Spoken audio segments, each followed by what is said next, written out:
Olá a todos, bem-vindos ao Palavra do Especialista, um podcast que a gente trata aí os principais assuntos de interesse do setor, interesse agronômico. Hoje a gente tem um tema que ele é chave e tem crescido cada vez mais no dia a dia dos produtores de cana, que é a irrigação, principalmente frente a problemas climáticos. Eu sou o Jardélcio, eu estou aqui com a Dávila Alves. A Dávila ela é engenheira agrônoma pela UFRPE, com mestrado e doutorado pela Unesp Botucatu, possui mais de 15 anos, apesar de não parecer, ela possui mais de 15 anos já de experiência em irrigação no setor. Dávila, muito obrigado aí pela sua participação. Espero que seja uma conversa bem produtiva a respeito desse tema. Eu que agradeço, Jardélcio. Olá, pessoal, tudo bem com vocês?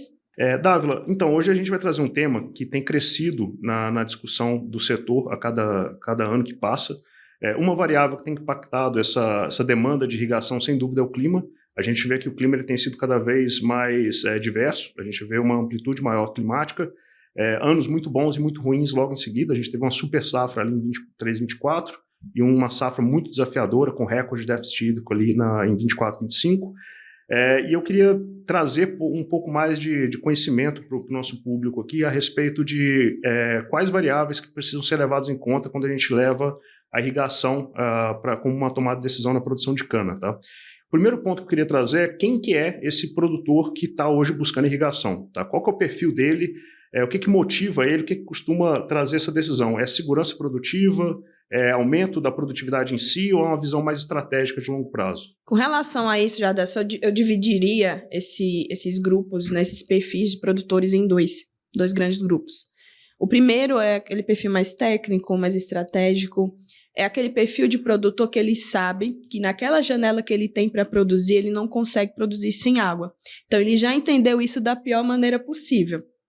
Então, é aquele perfil de produtor que ele sabe que ele precisa de alguma forma para assegurar o seu investimento e ter um retorno. Só que ele não pensa em extrapolar um determinado teto. Ele quer manter. É aquele perfil de produtor que ele quer manter, ele quer ter segurança ali no que ele está produzindo. O segundo perfil, que é de usinas e produtores, eles já passaram por essa fase e eles agora têm uma visão de verticalizar. É uma visão de futuro, uma visão mais competitiva. Então, eles já estão naquele nível em que a longevidade, a segurança, todo esse contexto aí de canaviais mais produtivos, dentro também dessa questão da limitação dos espaços físicos, a gente está bem difícil hoje de conseguir em novas áreas, de estender isso. Então, já é um perfil que já pensa a longo prazo e também de uma forma estratégica de trazer irrigação para elevar aí qualidade de canavial, ter mais ATR, ter um canavial mais longevo. Então, aí eu reduzo o tempo hábil para fazer essas renovações dessas áreas. Então, no final das contas, a gente tem duas vertentes. A primeira que está atrelada ao perfil número 1, que seria a questão da segurança produtiva. Isso é o que realmente trouxe aí a irrigação para esse contexto, né, na agricultura, mas o que consolida ela hoje e o que vigora são a rentabilidade e a previsibilidade. Porque através disso, através da irrigação, dentro dessa visão mais estratégica, eu tenho a flexibilidade de colheita. Eu tenho colheitas mais produtivas, eu tenho e principalmente por mais tempo, né? Então, isso é o que vigora hoje dentro do contexto de irrigação. Então, subdividindo esses dois grupos, um tá mais no comecinho, sim, né? E o outro perfil está mais avançado. Maravilha. Bom, você até já trouxe boa parte da minha segunda pergunta aqui, que é a parte de benefícios. Mas pensando de forma prática, assim, você tem visto em campo, quais são os resultados que a irrigação tem trazido hoje para os agricultores? Sem dúvida, a questão de segurança produtiva ela é inevitável. A água talvez é a variável mais importante para a produção agrícola. Hoje a gente tem uma indústria a céu aberto, então ela faz muita diferença. Mas com o resultado da retorno financeiro, retorno produtivo, o que tem sido hoje resultados práticos aí que você tem visto no setor? Para que a gente possa quantificar os benefícios que a irrigação vai trazer para os nossos canaviais, ou seja lá qual for a cultura, o primeiro ponto que eu preciso observar é qual tipo de manejo que eu estou levando. A irrigação, ela precisa entrar dentro de um circuito de que a gente chama de manejo integrado. Isso vai envolver diversos fatores. Mas, assim, o que eu vejo hoje no campo é bem comum áreas que antes produziam 70 toneladas e conseguem hoje produzir 110 toneladas. Há produções com patamares ainda mais elevados. E isso está atrelado à primeira pergunta. Eu quero manter ou eu preciso verticalizar? Né? Então, por isso que a irrigação ela entra dentro desse circuito, do contexto do manejo integrado. Sim. No contexto de produtividade, eu também tenho a melhora no TCH, né? Melhora no ATR, a qualidade de biomassa, flexibilidade de colheita, eu diminuo a ociosidade aí do fornecimento, né, dessa biomassa para a indústria. A expectativa, né? Exatamente. Então, e além disso, dentro desse contexto, você falou aí da safra, que a gente teve muita dificuldade com incêndios, isso é um outro benefício que a gente tem da irrigação também, né? Com canaviais mais bem nutridos, canaviais mais bem hidratados, a gente tem um vigor fisiológico melhor. Então, isso faz com que dentro desses cenários que são imprevisíveis, a gente sabe que vai acontecer, mas não sabe onde. Através da irrigação, a gente consegue elevar o patamar de produção dessas áreas. E vamos supor que a gente acabe se deparando, né, com um cenário aí com incêndio. Esse canavial, por ele estar fisiologicamente melhor, a brotação dele vai ser melhor. Então, não é só contexto de longevidade, mas principalmente também posicionar esse canavial para ter condições de haver brotação, uma homogeneidade no estabelecimento desse stand aí melhor. E quais são esses desafios aí que os produtores enfrentam na hora de decidir como e quando vai implementar a irrigação? O que eles têm de desafio na parte regulatória, financeira, técnica, né? Escolha de uma variedade? Quais são esses triggers aí de decisão que eles vão ter que ter? A partir do momento que eu decido irrigar, o primeiro desafio que eu me deparo seria a questão regulatória, né? A outorga. Eu não posso irrigar de forma que eu não saiba quanto que eu tenho disponibilidade de água disponível para mim. Porque aí, quando a gente vai para o contexto de manejo, o que eu tenho de disponibilidade de água, ela não fecha a conta. E aí vem essa questão regulatória. Um outro ponto que é bastante negligenciado hoje é qualidade de água. A qualidade de água, isso já vem desde a literatura, é ela quem define qual tipo de tratamento e qual tipo de sistema que eu posso utilizar. Há sistemas mais sensíveis, há sistemas mais robustos, né? Aqueles que aguentam mais o tranco. Né? E aí vem a questão financeira. Então, veja que uma coisa liga a outra. Vem o regulatório, qualidade de água, financeiro. Dentro de qualidade de água e dentro desses outros contextos, se eu não tenho um volume disponível ali, eu tenho que ter um sistema mais eficiente, isso vai incidir em sistemas mais eficientes, porém o custo ele vai ser mais alto. E aí a gente entra destrinchando aí qual tipo de sistema, considerando essas três frentes, que eu vou implementar. Então, tem um pivô central, que tem uma excelente eficiência, porém, ele tem um entrave, relevo. E aí, a questão de mão de obra é um sistema que não requer tanta mão de obra. Aí vem gotejo. O gotejo, ele tem uma eficiência absurda, né, na entrega dessa água aí para a planta, porém, ele tem um custo de infraestrutura, né, de implementação mais alto. Ele vem a questão da mão de obra porque exige maior frequência na questão do monitoramento, como que vai ser feita a manutenção. Então, ele está mais dependente da mão de obra. E a gente também tem, né, os sistemas mais simples, como o autopropelido, que é usado aí para salvamento. Hoje, a gente consegue, através da otimização de lâmina, trazer mais benefícios para esse canavial, além da brotação, além do estabelecimento do stand. Mas é um sistema aí que a gente depende muito de mão de obra e a manutenção, às vezes, é um pouco negligenciada. Então, isso entra aí já dentro do segundo contexto aí de desafio. O terceiro, no setor canavieiro em si, a gente tem uma rotatividade de mão de obra absurda. Sim. E quando a gente se depara nessa área de irrigação, eu preciso de equipes em que eu preciso estar sempre treinando. Então, qual que é o perfil da minha equipe?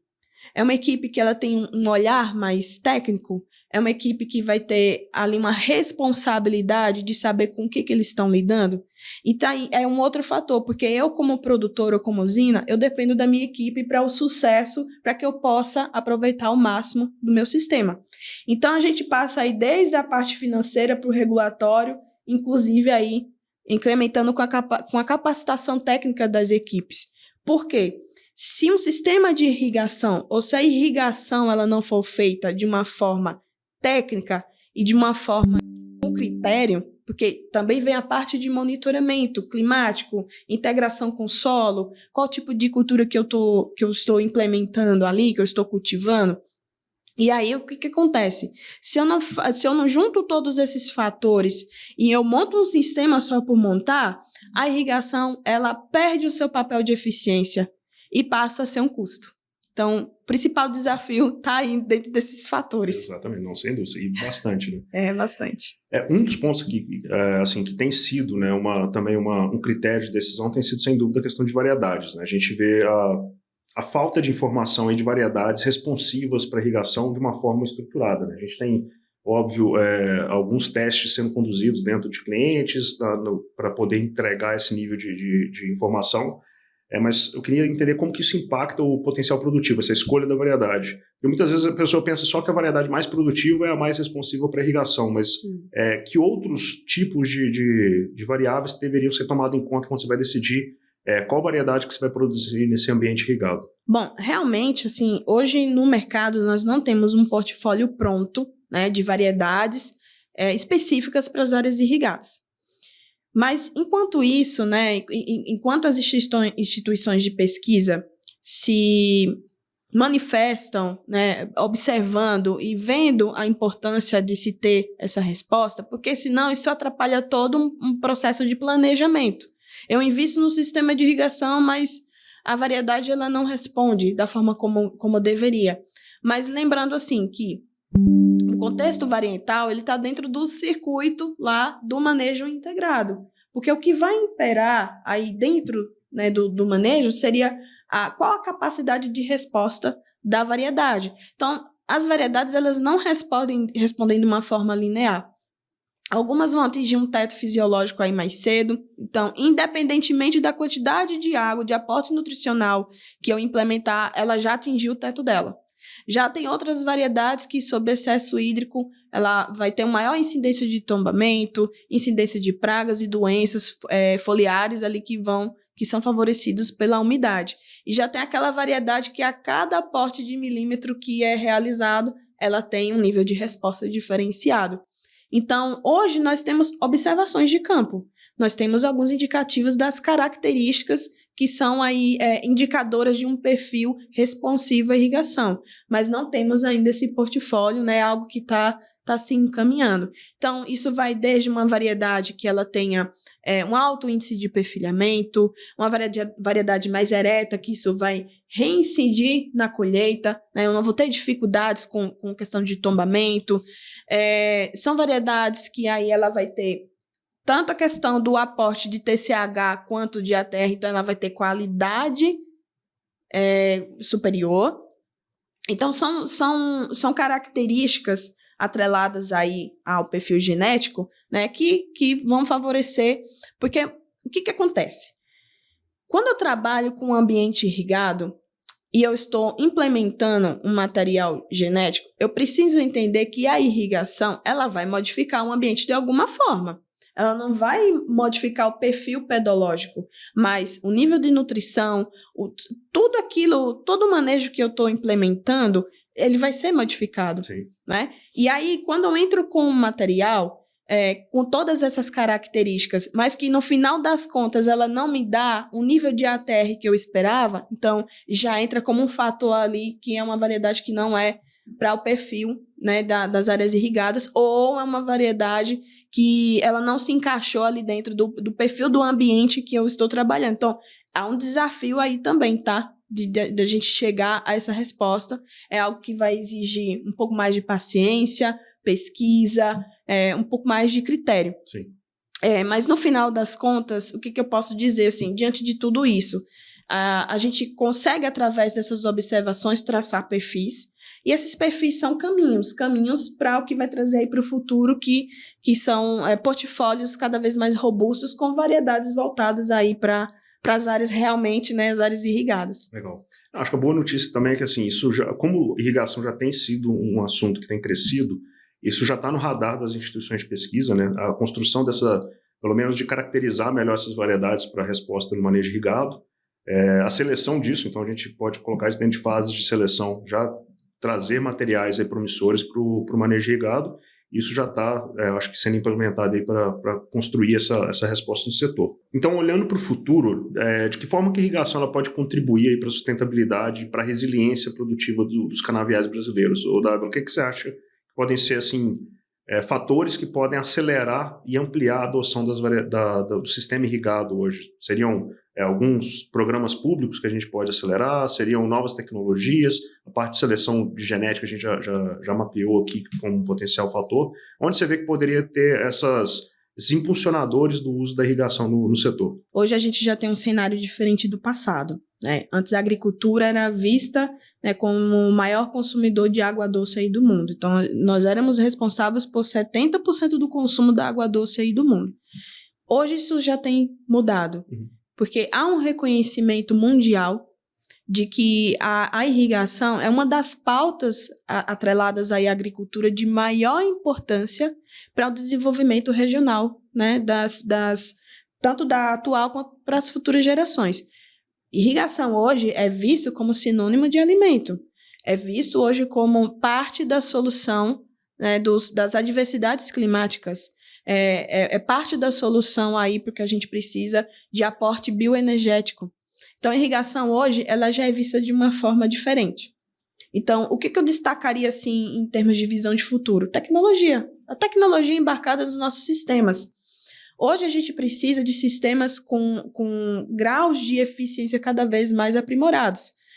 Isso independentemente se é um sistema de aspersão, um sistema de irrigação localizada, mas aqueles em que eu possa utilizar para fazer o máximo de atividades possível.